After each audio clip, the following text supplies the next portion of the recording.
सुखी भवेयं निदुःखो अहं नीचं अहं विहिता च मे सुखी होन्तो मज्जता च यवेरिनो। सभी को जय भीम, नमो बुद्धाय। कुछ समय पहले मैं पुणे गया था तो एक लड़की ने मुझे कुछ प्रश्न किया था हमारे सामाजिक पारिवारिक जीवन के अनुसंधान में। तो आज उसी के अनुसंधान में मैं ये वीडियो बना रहा हूँ। हमेशा की तरह मुझे थोड़ा मेरी भाषा टूटी हुई है, मुझे कम्युनिकेशन इतना अच्छा नहीं है, आपको चलाना पड़ेगा। तो इंसान समय चक्र के अनुसार बदलता रहता है।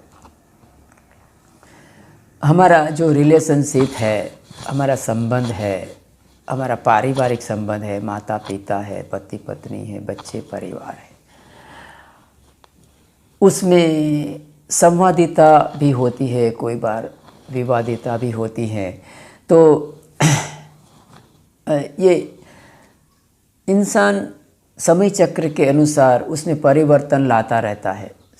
जो शादी ब्याह है उसमें, और उसका क्या क्या किस तरह से परिवर्तन लाता है और क्या होता है उसे मैं कोशिश करता हूँ कि समझाने की। हालांकि कहाँ तक मैं सफल होऊंगा वो देखना पड़ेगा। पहला है अरेंज्ड मैरिज।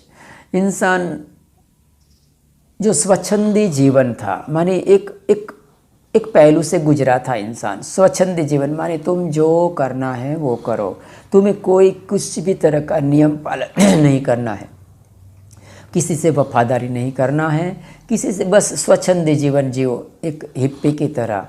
और ये हिप्पी की तरह ज़िंदगी जीने में जो कुछ उसके गैर फायदे थे, उसको डिसएडवांटेज उसके थे, उस बात को कुछ बुद्धिशाली और समझदार लोगों ने भांप लिया। तो उन्होंने उसमें परिवर्तन लाए। ये परिवर्तन लाए और अरेंज्ड मैरिज की शुरुआत हुई। अरेंज्ड मैरिज के फ़ायदे और गैर फायदे में छोटे में बताऊंगा कि अरेंज्ड मैरिज में एक फ़ायदा यह है कि इंसान अनिश्चितता में कूद पड़ता है। परिवार है, समाज है, मित्र है, माता पिता हैं, भाई भगिनी, सबका सहयोग मिलता है। और जो पात्र होता है, युवान होता है, युवती होता है, उनका मैरिज जो होता है वो परिवार से, समाज से होता है। तो उनके लिए कुछ भी निश्चित नहीं होता है। वो बिल्कुल ऐसा अंधेरे में कूद पड़ने जैसा है। मानिए मुझे अगर यहाँ से जाना है अहमदाबाद या तो भूसावल जाना है तो मैं कैसे जाऊंगा? बस निकल पड़ता हूँ, कहीं पर भी निकल पड़ता हूँ और मैं पहुँच जाऊंगा। हो सकता है मैं किसी से पूछूंगा कहीं पर, कैसा करके मैं पहुँच जाऊंगा। लेकिन यहाँ से कुछ भी तय नहीं होगा कि मुझे इस मार्ग से जाना है, ऐसे जाना है। तो ये जो अरेंज्ड मैरिज में है कुछ ऐसा होता है, इंसान अंधेरे में कूद पड़ता है परिवार समाज के मार्गदर्शन से। तो होता यह है कि इंसान के पास कोई भी एक्सपेक्टेशन नहीं होता है, कोई भी धारणा नहीं होती है, कोई भी अपेक्षाएं नहीं होती है सामने वाले व्यक्ति के प्रति। जो पति पत्नी है एक दूसरे के प्रति किस दूसरे को मालूम ही नहीं है दोनों को कि सामने वाला कैसा है और अगर कैसा है वो मालूम नहीं है तो कैसा होगा वो भी मालूम नहीं होगा, वो भी अपेक्षा नहीं होगी। इसीलिए हम देखते हैं कि समाज में जो अरेंज्ड मैरिज है वो कैसे भी करके लाइफ टाइम तक टिक जाते हैं। ये समाज में हम देख सकते हैं। उसका ये बेनिफिट है कि इंसान अनिश्चितता के कारण, कोई अपेक्षा रहित होने के कारण, एक्सपेक्टेशन नहीं होने के कारण इंसान चल पड़ता है और मुड़ते मुड़ते मुड़ते जीवन पसार हो जाता है। सुख भी आता है, दुख भी आता है। तो ये उसका बेनिफिट है। दूसरी तरफ से होता यह है कि अरेंज्ड मैरिज में कोई बार जीवन है वो एकदम नर्क जैसा बन जाता है, दोजख जैसा बन जाता है, और फिर भी इंसान जिए जाता है और पूरा जीवन पसार कर देता है। जीवन है बिल्कुल निरर्थक हो जाता है और जीवन में कोई भी रस नहीं होता है, फिर भी इंसान जी लेता है। तो हमारे पास समाज में डिवोर्स के लिए, समाज में ऐसी बहुत सारा बहुत सारी सुविधाएं हैं, उनका उपयोग करके जो अलग होना चाहिए वो इंसान अलग नहीं होता है या तो नहीं हो सकता है, क्योंकि परिवार है, समाज है, मित्र वर्तुल है, उनका उसे सहयोग मिलता है, उसका उसे दबाव मिलता है, तो वो अलग नहीं होते हैं और जीवन है पूरा दुखमय भी गुजार देता है। तो यह उसका एक गैरफायदा भी है। ये गैरफायदे और फायदे को, ये गैरफायदा जो था उसको देखकर वहीं जो सज्जन बुद्धिजीवी समझदार लोगों से उन्होंने थोड़ा चेंज किया और चेंज करके उसमें से लव मैरिज ढूंढ निकाला। प्रेम विवाह इंसान कर लेता है और फिर हम देखते हैं कि समाज में सबसे ज़्यादा ब्रेकअप प्रेम विवाह में होता है और प्रेम विवाह टूट जाता है। ये टूट जाने का कारण है एक्सपेक्टेशन। जैसे जो अरेंज्ड मैरिज में नहीं था वो इसमें है, इंसान के पास एक धारणा होती है, क्योंकि प्रेम विवाह में दोनों एक दूसरे को समझे हुए होते हैं, एक दूसरे को जानते हुए होते हैं, एक दूसरे से अच्छी तरह से पहचानते हैं, तो उसके अंदर एक प्रकार की निश्चितता पैदा होती है। और हम सब जानते हैं कि जीवन निश्चित नहीं होता है। तो पति पत्नी में क्या होता है, पति पत्नी दोनों के एक दूसरे के प्रति कुछ धारणाएं होती है, कुछ अपेक्षाएं होती है और समय के साथ अपेक्षाएं बदल जाती है। फिर जो धारणाएं थी वो खंडित होती है, अपेक्षाएं थी वो खंडित होती है आगे जाकर। तो ये उनको बड़ा ही हर्ट होता है कि तो मैंने तो उनके पास ऐसा मैंने चाहा था, वो तो ऐसा नहीं निकला। पति सोचता है कि मैंने तो उसको ऐसी मानी थी, वो ऐसी नहीं निकली। ये होना ही है, क्योंकि जो प्रेम विवाह है उसमें इंसान निश्चितता को मद्देनज़र रखता है। उसको लगता है कि ये इंसान, ये व्यक्ति ऐसी है, इसीलिए मैं मैरिज करूं। लेकिन आगे जाकर समय इंसान को बदल देता है, तो आगे जाकर कहाँ तक हम सफल होंगे वो कुछ नहीं कह सकते हैं। इसीलिए इंसान को अगर फिर होता यह है कि जो धारणा हमारी थोड़ी सी भी खंडित होती है तो इंसान को बहुत बड़ा हर्ट होता है, क्योंकि अपेक्षा की इमारत इंसान ही खड़ी करता है और उसमें थोड़ी सी इक्का दुक्का कंकड़ भी निकल गया तो इंसान को बड़ा सा हर्ट होता है। इतना ही नहीं, इंसान हमेशा सुख है उससे ज़्यादा सुख चाहता है, जितनी अपेक्षा है उससे ज़्यादा अपेक्षा परिपूर्ण करना चाहता है।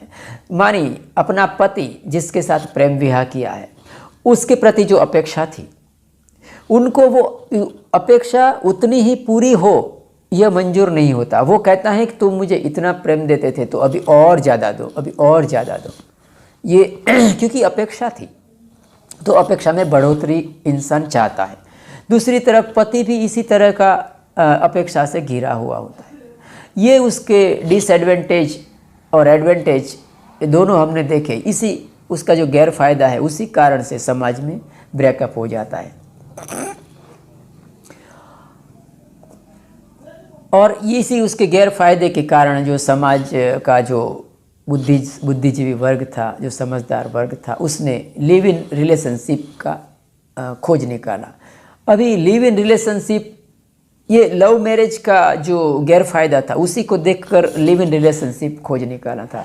माने कुछ समय तक कॉन्ट्रैक्ट मैरिज जिसको कहते हैं, कुछ समय तक साथ रहने का, ठीक लगा तो साथ जिएंगे, नहीं तो छोड़ देंगे।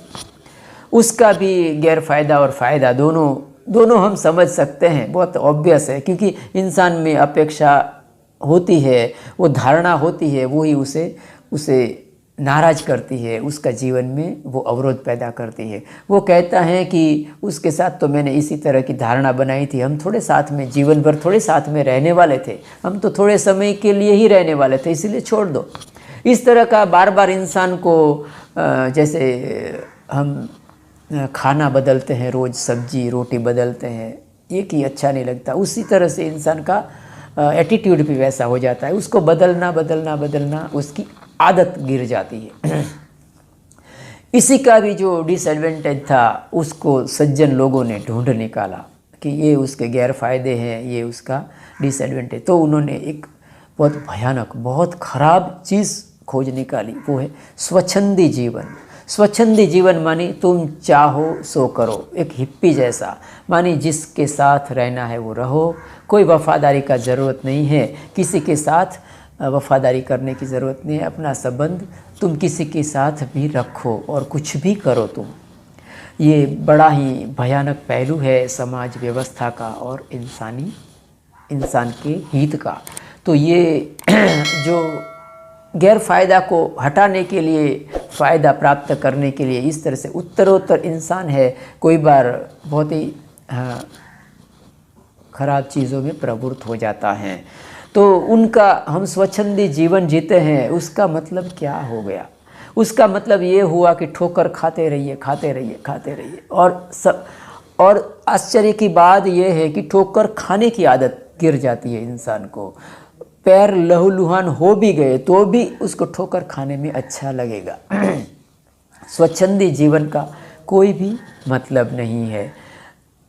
मानी जो दुख एक व्यक्ति से हमें मिलता था वो हमें पसंद नहीं था, हमें अलग अलग व्यक्ति से दुख मिले और वो भी बहुत ज़्यादा, तो वो हमें पसंद है। तो ये कहाँ तक उचित है?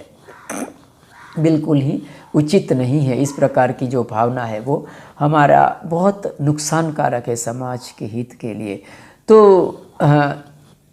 इसी का जो ये गैर फायदा ढूंढा समाज ने, समझदार बुद्धिजीवी वर्ग है, उन्होंने देख लिया कि ये उसके गैर फायदे हैं, तो फिर से वही अरेंज्ड मैरिज का शुरुआत हुआ। तो ये जो स्वच्छंदी जीवन है, कोई बार होता यह है कि समय चक्र के साथ इंसान बदल जाता है इंसान को। और यह भी सत्य है कि इंसान को परिवर्तन के साथ कदम मिलाना चाहिए, नहीं तो परिवर्तन हमें घसीट के ले जाता है। लेकिन हम यह नहीं कर सकते हैं, जैसे कि हम ब्राज़ील या ग्रीस देश में नहीं जी रहे जहाँ के लोग ज़्यादा स्वच्छंदी होते हैं, ज़्यादा ही उनके अंदर बहुत ज़्यादा काम वृत्तियाँ होती है, बहुत ज़्यादा ही वो प्रवृत्त होते हैं उसमें। ऐसा हमारा इंडिया नहीं है। तो समय से पहले हमें कुछ नहीं करना चाहिए। हमें समय से पहले कुछ करेंगे तो एक कम्युनिटी के, एक छोटी सी कम्युनिटी में हम बंध के रह जाएंगे। समय के साथ चलना उचित होता है। समय से पहले भी मत चलना नहीं चाहिए और समय के बाद भी नहीं चलना। समय के साथ साथ कदम मिलाना। 2 कदम अगर समय से पहले निकल जाते हैं तो ठीक है, लेकिन हम ऐसे 1000 कदम समय के आगे निकल गए और बड़ा पूरा बदलाहट ला दिया कि ऐसा समाज होना चाहिए जैसे कि ग्रीस देश में, ब्राज़ील में, तो ये बात उचित नहीं है। अभी मैं बात करता हूँ, वो जो लड़की थी उसने मुझे प्रश्न किया था। हमारा जो सामाजिक जीवन है, कोई बार हम देखते हैं कि भगवान बुद्ध की बात कितनी सही है कि कहीं पर भी हम सुख नहीं ढूंढ सकते हैं, कहीं सुख नहीं है, कोई भी इंसान इस दुनिया में सुखी नहीं है। तो परिवार में, समाज में कितना विवाद होता है, कितनी खींचतान होती है। हमें बहुत आश्चर्य होता है कि इंसानी जीवन कितना छोटा है, हमें मिला है तो हम एक दूसरे के साथ जो प्यार से रहना चाहिए वो नहीं रहते हैं। हम एक दूसरे से जो वैवाहिक जीवन में बंधे हैं तो एक दूसरे के प्रति जो प्रेम से रहना चाहिए वो नहीं रहते हैं, और एक दूसरे के प्रति कितना हम अहित करते रहते हैं। तो मेरा उसी के अनुसंधान में वो लड़की ने प्रश्न किया था कि उनका विवाह हो गया और हुआ यह कि उनका जो भूतकाल का उनका मंगनी हो चुका था, उसका उनके अतीत में किसी के साथ। और वो उनका जैसे कि कोई समाज में होता है ना कि बुआ की या तो मामा का परिवार में संबंध बनाते हैं, तो उनका परिवार में मंगनी हुआ था, यानी क्या उसको कुछ तो अलग अलग महाराष्ट्र में बोलते होंगे। तो ऐसा हुआ था। अभी शादी हो जाने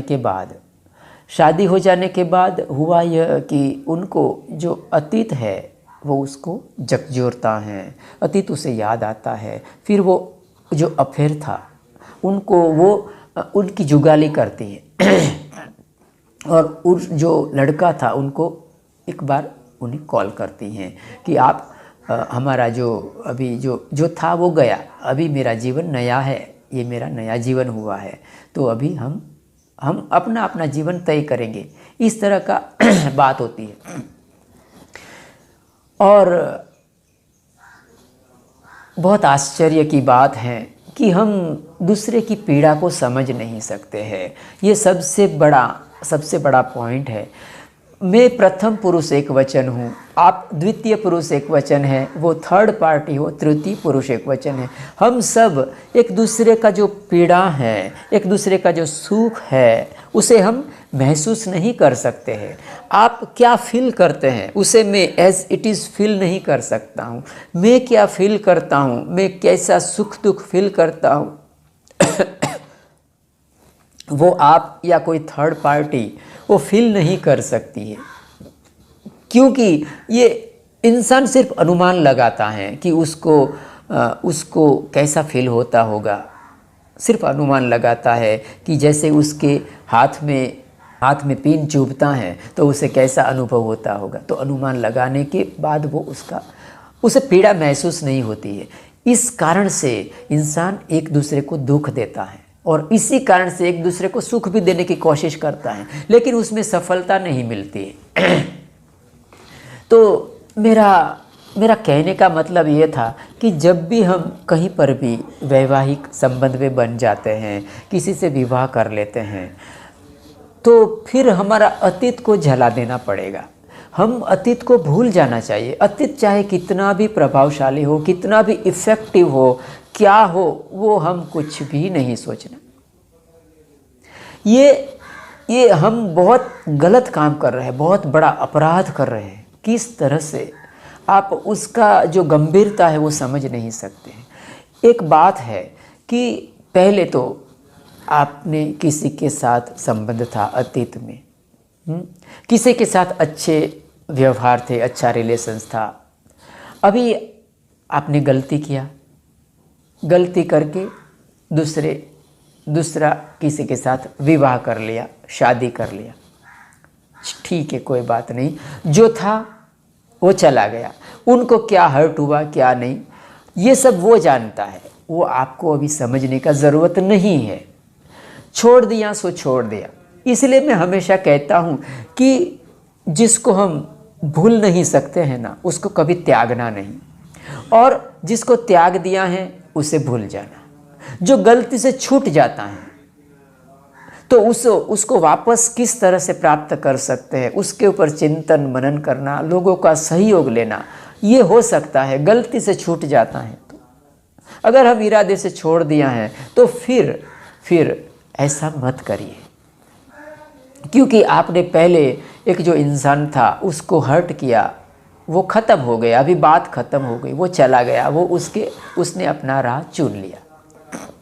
दूसरी तरफ अभी आप अपने जीवन में प्रवृत्त हो गए, शादी ब्याह में प्रवृत्त।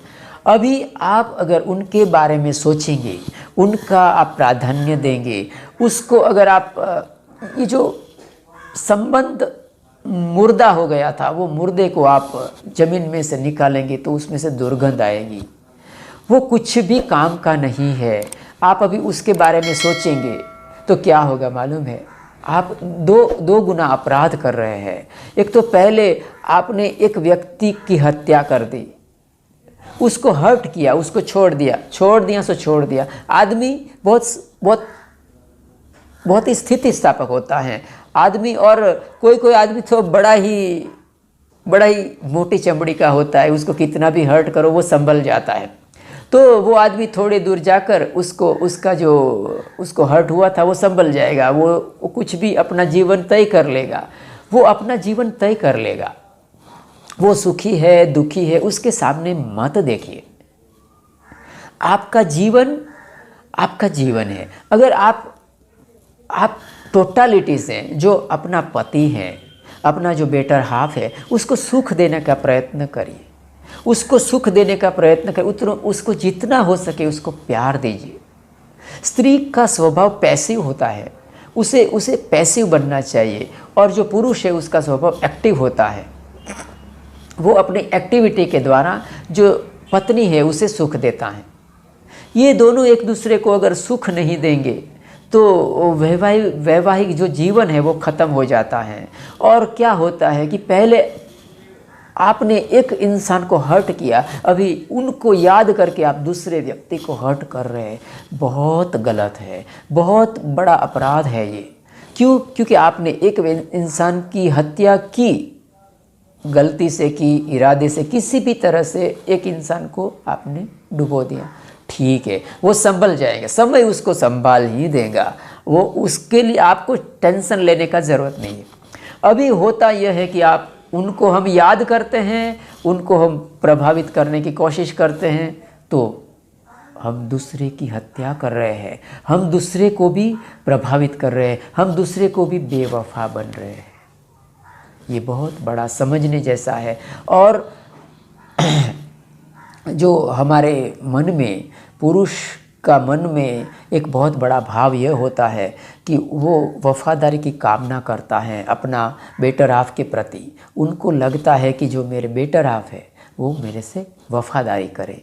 तो उनको जब भी ऐसा लगता है कि वो वफादारी नहीं करती है, नहीं करता है, उसे बड़ी ही चोट लगती है। वो चोट वो कोई बार पुरुष होता है तो वो क्रोध में निकलती है, और स्त्री होती है तो वो आंसू में निकल जाती है। तो ये जो हमारा सामाजिक जीवन है वो इसी तरह से चलता है। मैंने ये जो लड़की थी उनको मैं यही गाइडेंस दिया कि जो हुआ सो हुआ। अतीत हम जब भी शादी कर लेते हैं, हम पारिवारिक जीवन जीते हैं, तो अतीत का कोई भी मूल्य होता नहीं है। अतीत को जला देना, हमें क्रूर बनना पड़ता है। ये क्रूरता नहीं है, हमारी समझदारी है। हमें बिल्कुल क्रूर बनना पड़ेगा, आपको बिल्कुल ही हार्टलेस बनना पड़ेगा। ये तीसरे व्यक्ति के लिए, अभी आपके लिए वो तीसरा व्यक्ति है, चाहे वो स्त्री हो या पुरुष हो।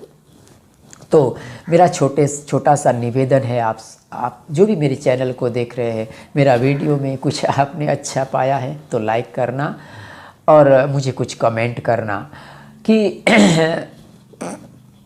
जो भी है ऐसा संबंध में बने हैं। और हर एक का होता है कि दो संबंध होते हैं, एक अतीत भी होता है, एक प्रेजेंट भी होता है। तो अतीत को बिल्कुल जला दीजिए, उसको छोड़ दीजिए, उनको बिल्कुल ही आप याद मत करिए, उसकी जुगाली मत करिए। आप अंदर से जो आपका प्रेजेंट है, जो आपका वर्तमान है, उसको आप पोषण करिए। अपना पति है, अपना जो वर्तमान जीवन है, उसको आप प्राधान्य दीजिए, उनको आप प्यार दीजिए, जितना हो सके उसको आप प्यार दीजिए। तो आप क्या करेंगे मालूम है? आप होगा क्या मालूम है? आप इतना बड़ा पुण्य करेंगे कि गुण की हमेशा प्रशंसा की जाती है। समाज में, संसार में गुणों की प्रशंसा की जाती है। आपको आपका ये गुण है, आपको क्या क्या नहीं देगा, उसका आप कल्पना भी नहीं कर सकते हैं। तो मेरा इतना छोटा सा, जितने भी ये चैनल देख रहे हैं और जितने भी लोग हैं, जिसके सामने भी ऐसा क्वेश्चन आया हो, उसको मैं कहना चाहता हूँ कि हमेशा ऐसी बातों से बहुत ही सजग रहे और अच्छी तरह से जीवन जिए। अपना जो समाज जो है, जहाँ वैवाहिक जीवन है, उसे एक दूसरे को समझे, एक दूसरे को प्यार देने की कोशिश करें। जो अतीत है उसको बिल्कुल ही भूल जाए, बिल्कुल ही छोड़ दे। आप हार्टलेस बन जाइए। वो हार्टलेसनेस नहीं है, वो आपकी समझदारी है, वो आपकी भलाई है, वो आपका पुण्य कर्म है, उसको आप समझिए बराबर। ठीक है, तो मैं आज के इस अवसर पर इतना कह के मैं मेरे इस देशना को ख़त्म करता हूँ। सबका मंगल हो, सबका मंगल हो, सबके जीवन में खुशहाली आए। अहम अवेरोमि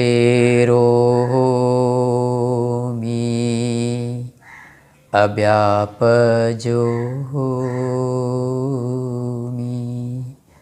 अनिगोमि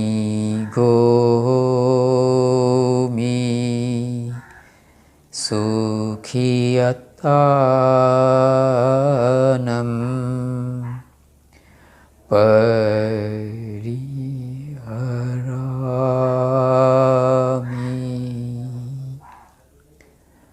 अहं वीयमय्यम आचारी उपज्जाया माता पितरु हित सत्ता मजतीक सत्ता वैरी सत्ता। अविराओन्तु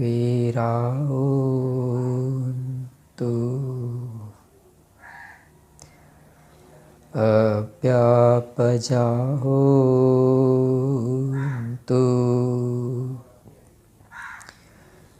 सुखीयतानं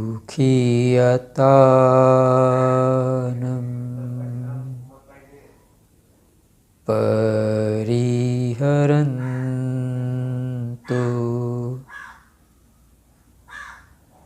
दुःखामुचन्तु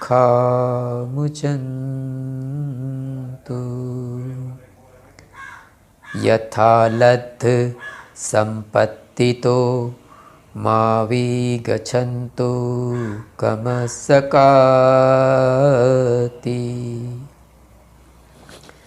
सबका मंगल हो, सबके जीवन में खुशहाली आए, मेरे पुण्य कर्म में सब भागीदार बने। साधु साधु साधु।